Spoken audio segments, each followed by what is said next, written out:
What's good? It's your boy Fanon. All right, man, I'm excited. I'm excited about boxing this morning because it looks like we have another I wouldn't call this a mega fight, but another very, very good fight that at a weight division, 135 pounds, which can be a classic fight, a fight that, a signature fight in boxing. From what I can see right now, or at least in my opinion, there is there was before this weekend two major fights that like active fighters that could be like dream fights. One is, of course, that the heavyweight division is Deontay Wilder and Anthony Joshua. The second is Errol Spence Jr. and Terrence Crawford. It would have been Errol Spence Jr. and Keith Thurman, but Keith Thurman he's just so out of pocket that it doesn't even seem like it seems like that fight. I almost don't even care about it anymore, especially since he was forced to vacate, since he unwillingly vacated his WBC belt due to activity.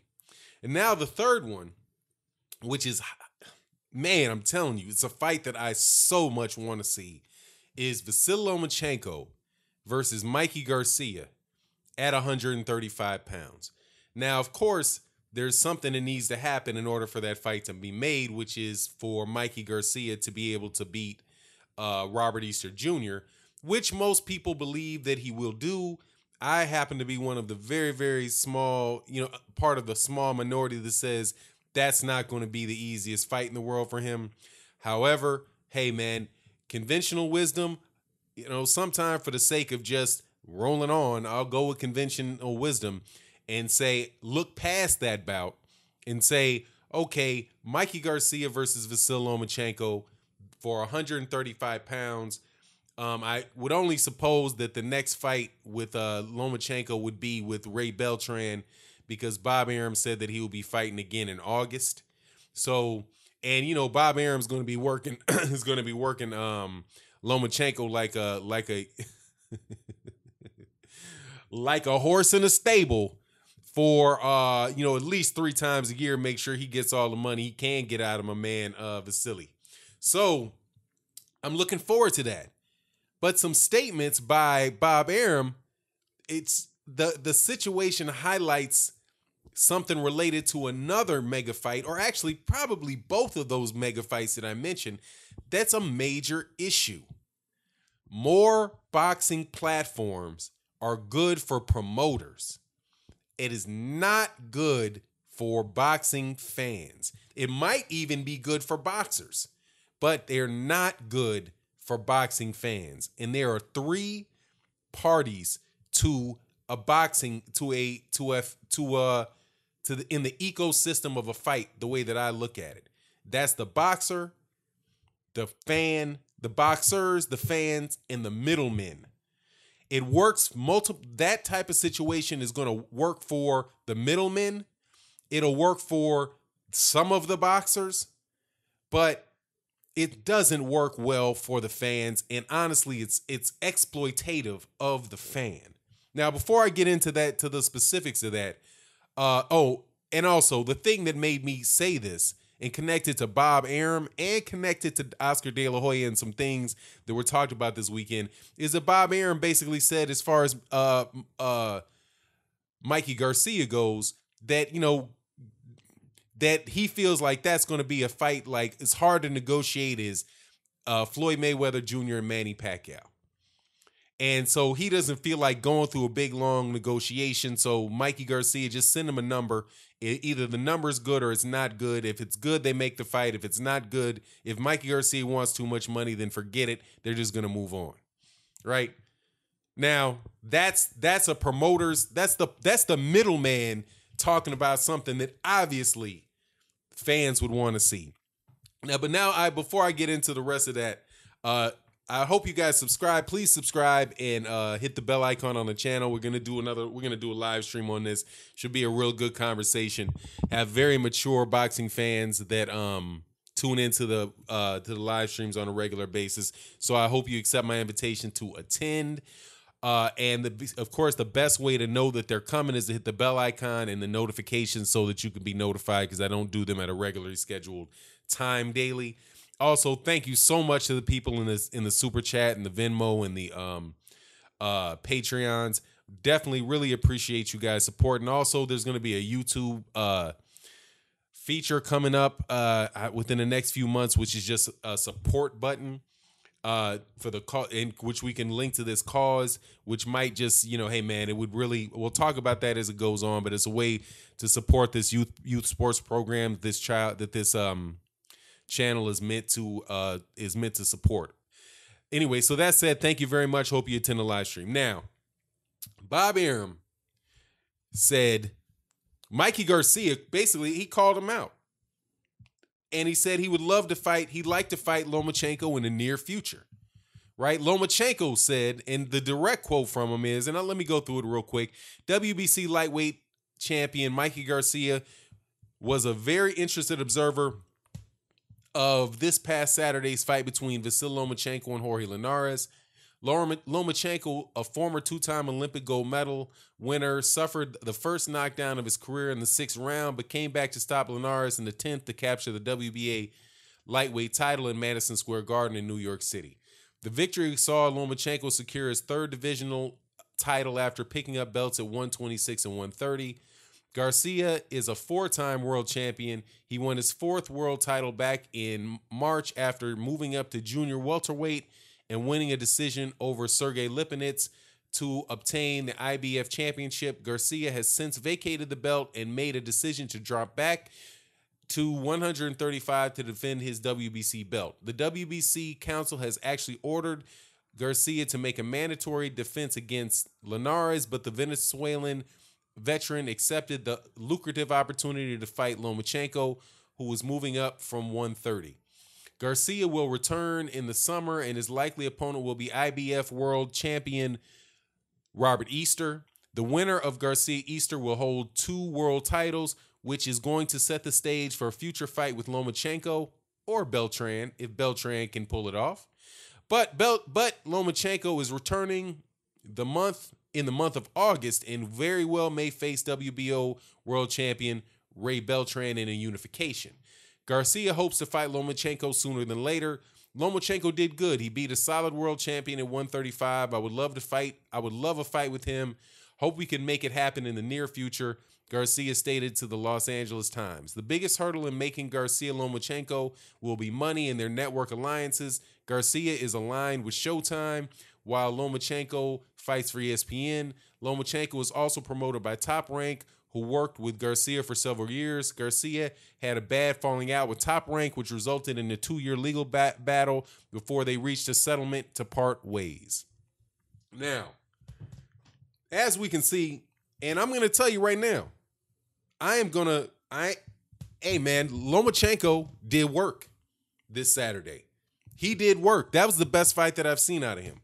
That's the fight that proved the most to me in Lomachenko's career, because he was fighting a guy that was a very, very good fighter. He's a very good fighter. He didn't fight for the WBO belt. He got knocked down. He got up, and he stopped a guy with a punch. Not some funny business with a guy sitting up there sitting in the corner deciding he didn't want to move on. He stopped a guy with a punch. And overcoming adversity is something that I think is a part of greatness. When people want to, it's like there's a saying. Some people, I watch Game of Thrones, but there's a great line in the show The Game of Thrones, and it was with this guy Ned Stark. If people don't watch it, most people do. Talking to his son, one of his sons, and he said, "Well, I'm afraid." The son said, "I'm afraid. Can you be brave when you're afraid?" And Ned Stark says, "Well, that's the only time you can be brave." Right? Which to me, when I heard that line, I immediately thought about all these people that always tell me that boxers can't be afraid. As if everybody gets afraid. That's a natural reaction. It's a built-in instinctual feeling when you face a threat, is that you're going to feel some type of fear. And you can have a flight or fight response to it. You can be cool and calm under pressure, but you're gonna feel pressure.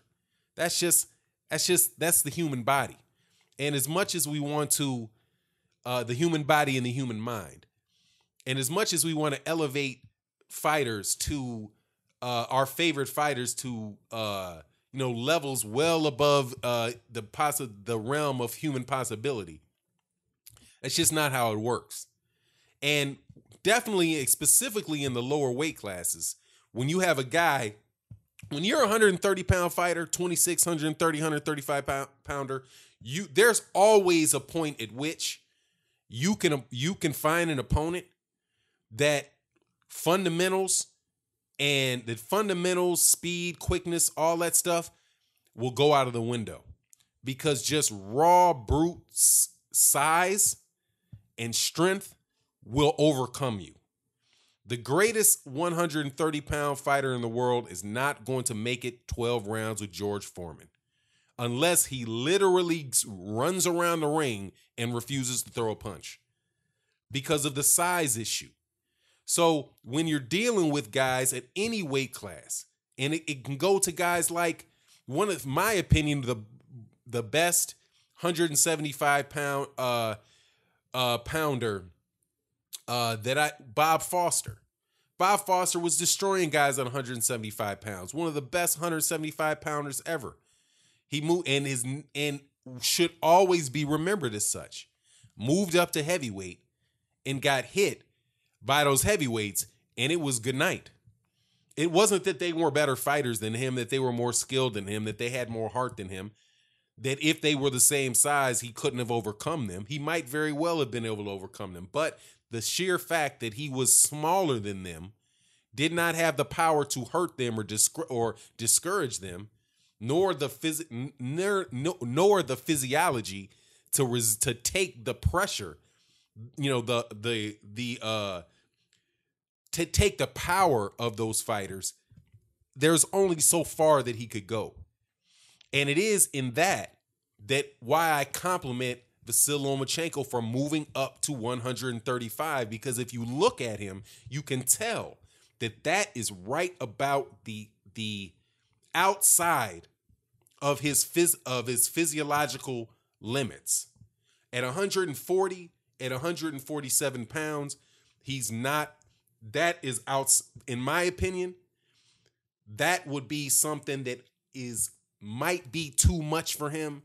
Definitely at the highest level, but maybe even at the middle, in the top 10 level, might just be too much for him.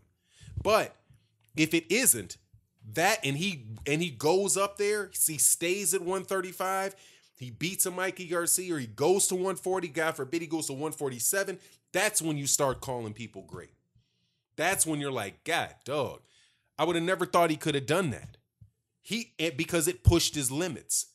Having somebody look good and be able to do what they want to do with a guy that has no chance to win is not greatness, especially at a smaller weight class, because you can always move up and find somebody. Did you notice that Lomachenko did not play at all this fight? There was no matador. There was no come on, come here. None of that stuff was in there, because he was in there with a guy whose mere size prevented him from leaving anything to chance. Now you have Mikey Garcia. And this is where I say that promoters, like the deal that Eddie Hearn has, where Bob Arum. Now, Bob Arum is interesting because, I've never really been, I don't like Bob Arum. I don't like the middleman function. I think it's a necessary evil, because somebody has to negotiate the fight. Somebody has to do the paperwork. That's just how it works. Pass money from me to the boxer. I've got to be able to watch it on TV, because I can't make it there. I can't make it to the venue. And even if it was at the venue, somebody's got to collect the money at the venue, process it, and make sure it gets to the fighter. Right? But that's the extent that I'm interested in middlemen. But when Bob Arum said that he thought that it was really good that there was another network or another platform in the zone that would be available for boxing matches, I thought to myself, exactly, for you. And Bob Arum is not talking for fans. Bob Arum is talking for the middleman. That gives Bob Arum in Top Rank another venue where they can offer fights and they can make money. But what happens when you start talking about this fight? The fight that we want, that I would believe boxing fans want to see. And now nobody's ever accused me of being a massive Mikey Garcia fan. In fact, there's 3 fighters that I get more heat about than any other fighters. Mikey Garcia, Vasyl Lomachenko, and Anthony Joshua. Those are fighters that whose organizations I've been critical of. Bob Arum, right? Mikey Garcia, I was kind of high because Mikey Garcia runs his own show. I just didn't like when Mikey Garcia moved up to 140. I thought Mikey Garcia should stay at 135 and should unify at 135. Vasyl Lomachenko was talking about unifying at 135. And that's really unifying and becoming undisputed are 2 slightly different things. However, nobody can confuse me with being a massive, biased, that bullshit ass term, biased, excuse my language, for Mikey Garcia. But Bob Arum is now pointing to the fact that, trying to point to the fact that, this fight is going to be difficult to be made because of the negotiations that have to take place between who? Right? Because Mikey Garcia doesn't fight for him. Mikey Garcia used to fight for him, and Mikey Garcia got from up underneath him. So you got grudges between Mikey Garcia and Bob Arum that would, between a fighter and a middleman, that would prevent a fighter and the fans to see the fight that more than likely they would want to see. And why else? Because Mikey Garcia fights on Showtime and Lomachenko fights on ESPN, right? So how is that a good for fight fans? We're going to see Vasyl Lomachenko again in August, more than likely against Ray Beltran, right? So you see him against Ray Beltran. He beats Ray Beltran. He has the WBO and he has the WBO and he has the WBA. Mikey more than likely will have the IBF and the WBC, right? If he gets past Robert Easter. If Robert Easter beats him, more than likely they have a rematch, and or Mikey or Robert Easter will have the IBF and the WBA. Robert Easter has pretty much the same promotional advisory and managerial situation as Mikey Garcia. Except for Mikey Garcia doesn't have the same manager. I don't think Al Heyman actually manages Mikey Garcia. But same scenario goes, right? But what are the excuses going to be? What would hold those fights up? What would keep those fights from happening? The fact that there's all these networks. That's at least one thing that would prevent it. The main thing that would prevent it is the promotional thing, right? That's the main thing, is Bob Arum would hold the fight up. Bob Arum's talking like he doesn't want the fight. Mikey Garcia, and I'm sure Mikey Garcia and Lomachenko would get in the ring. So how is it again, how is it good that there's now a DAZN? Because now you can say, okay, well, maybe we'll go fight on DAZN. Maybe we'll do a partnership between ESPN and DAZN, right?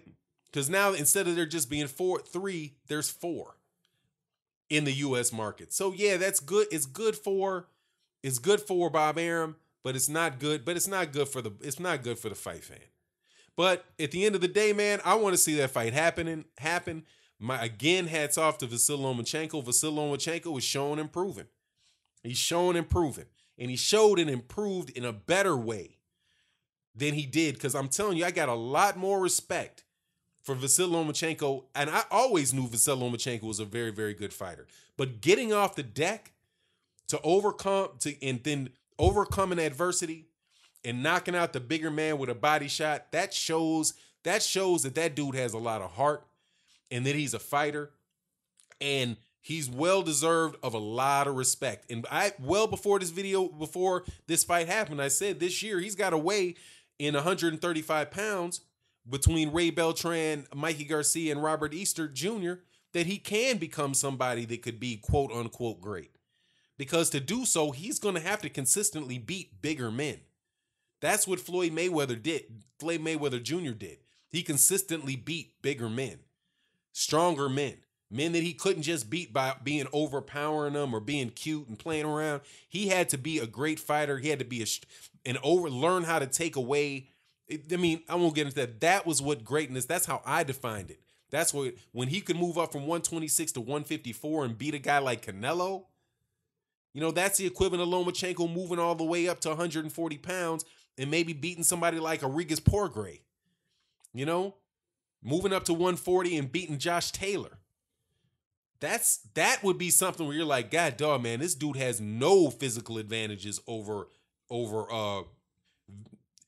he has maybe some physical advantages, but he's got major physical disadvantages. Major disadvantages against guys like Josh Taylor, against guys like Rodriguez Porgray. God forbid he got in with Terrence Crawford, right? And overcoming that and beating those, that's when you start becoming a great guy, a great fighter. And honestly, that's why Rocky Marciano is not considered by a lot of people to be one of the top 3-4 heavyweights. All the guys that had top 3-4 heavyweights, all those guys lost because most of them got knocked out.